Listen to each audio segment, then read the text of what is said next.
suicide. Russia sanctions doing more damage to Europe, financial crash fears surge. The European Union has been repeatedly warning the brutal sanctions against Russia for the war in Ukraine are inflicting more damage on Europe amid fears the continent could crash to its biggest financial crisis ever. Brussels has responded fiercely to Vladimir Putin's war plan by smashing Russia with a raft of sanctions aimed at crippling the warring country's economy and totally derailing its war efforts. But Putin has remained undeterred by this all so far, and there are now fears he could soon wage his own political war against the EU as part of a vicious revenge plot. Hundreds of millions of Europeans face a bitterly cold winter and have been urged to ration gas, as the possibility of Putin completely cutting off supplies into the continent. The EU has claimed the move is politically motivated, with gas supplies running into Europe from Russia via the Nord Stream 1 pipeline quickly plummeting to just a fifth of its capacity.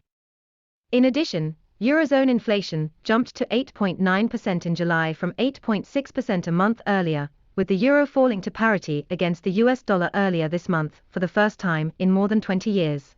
Charles-Henri Gallois, president of the Generation Frexit campaign in France, warned the EU's sanctions against Russia are backfiring, warning a eurozone recession is now obvious. He told Express.co.uk, some European countries, such as Germany and Italy, are very dependent on Russian gas. You cannot replace it like that. Other European countries, including France, will suffer as well because Russia was an important oil supplier, quite cheap, and they did it with contracts in euros. Now, we are buying the same oil but through India or Saudi Arabia with a markup and in dollars. As the euro is falling, this becomes even more costly. It's quite hypocritical, as it's the same for gas. You cannot replace Russian oil like this. You don't have the facilities nor the equivalent. Economic sanctions are doing more damage to Europe than to Russia. The recession is obvious.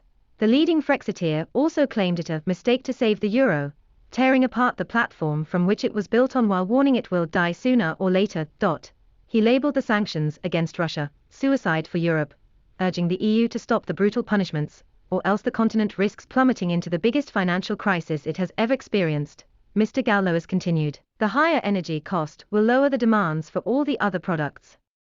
All the while with the other products' prices increasing as well, it was a mistake to save the euro, which was badly built from the beginning and will die sooner or later.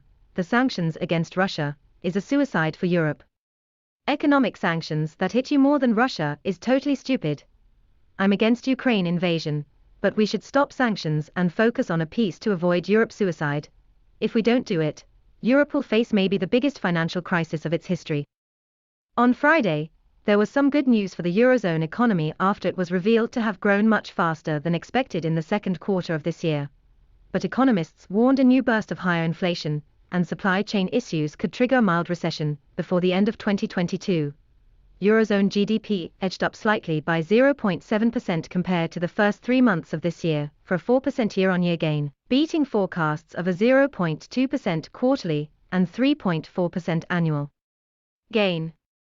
However, Eurozone inflation jumped to another record high in July, up to 8.9% from 8.6% a month earlier, and the worst may still not be over. ING economist Bert Colleen said. The acceleration in economic growth is mainly due to reopening effects and masks underlying weakness due to high inflation and manufacturing problems. But the expert warned, from here on, we expect GDP to continue a downward trend as the services reopening rebound moderates, global demand softens, and purchasing power squeezes persist. We expect that to result in a mild recession starting in the second half of the year.